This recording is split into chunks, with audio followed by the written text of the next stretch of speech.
Kembali di Kompas Bisnis, Saudara. Pembuatan infrastruktur pengeboran migas dengan kandungan lokal terus didorong. Nah, sebuah rig pengeboran dengan kandungan lokal 80% akhirnya berhasil dibuat di dalam negeri.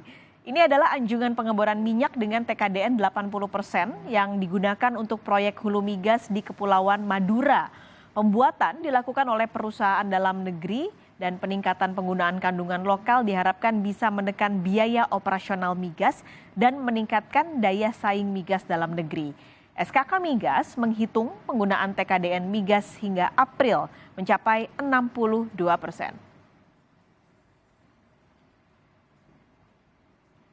Presidensi G20 dan juga B20 terus berjalan sebelum acara puncak pada November mendatang. Nah, setelah melakukan perjalanan ke Eropa, kini Indonesia menjajaki Singapura. Jurnalis Kompas TV Dia Mega Anjaya dan juru kamera Anggi Meidarwan sudah berada di Hilton, Singapura, tempat forum bisnis berlangsung pagi ini.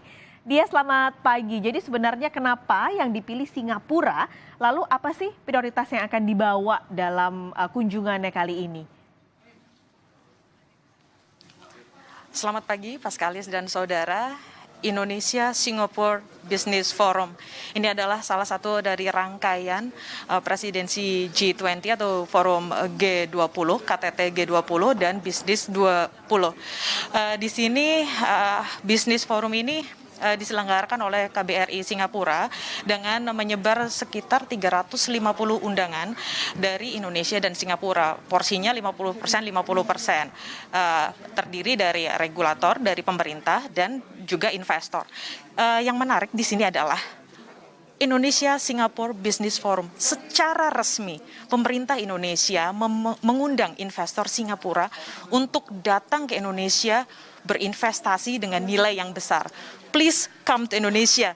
Seperti itu tadi saya kutip pernyataan dari Duta Besar Indonesia, Suryo Pratomo.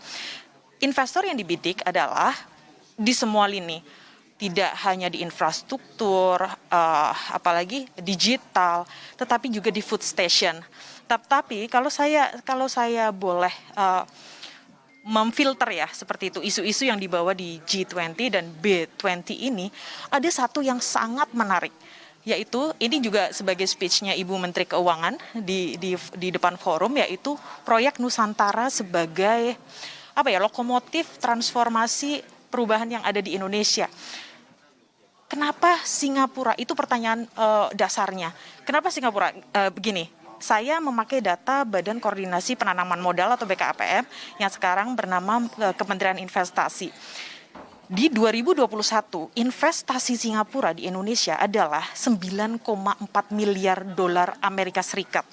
Anda bayangkan, 2021 ini Indonesia bahkan dunia masih dirundung COVID-19. Bahkan angkanya cetak rekor terus. Tetapi ternyata investasi Singapura di Indonesia itu juga tetap besar. Porsinya 30% dari total investasi. Yang menarik lagi, kenapa Singapura?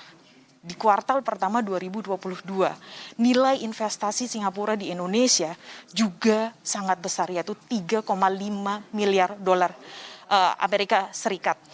Ini Singapura kalau bisa saya bilang adalah negara kecil tetapi raja investasi. Anda bayangin, kita di dunia punya dua adidaya, ada Tiongkok, ada Amerika Serikat. Tetapi investor terbesar di Indonesia adalah Singapura, mengalahkan Hong Kong, mengalahkan Tiongkok, bahkan mengalahkan Jepang. Tidak hanya nilainya yang besar, tetapi jumlah proyeknya juga sangat besar, yang paling besar. Selama kuartal pertama 2022, proyek yang ada di Indonesia dari Singapura adalah 4.491 proyek. Balik lagi, apakah angka-angka yang saya paparkan tadi adalah pertimbangan utama kenapa pemerintah Indonesia benar-benar dalam tanda kutip ya memasarkan Nusantara, memasarkan proyek mercusuar Presiden Joko Widodo di Kalimantan yang targetnya Presiden juga ingin berkantor di sana pada 17 Agustus 2024. Apakah ini akan berhasil? Nah, itu yang sedang kami akan konfirmasi.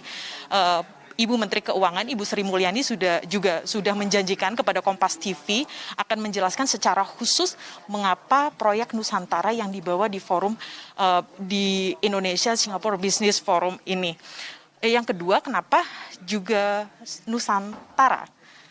Karena di proyek ini diperkirakan akan ada 1,1 juta tenaga kerja konstruksi yang terserap.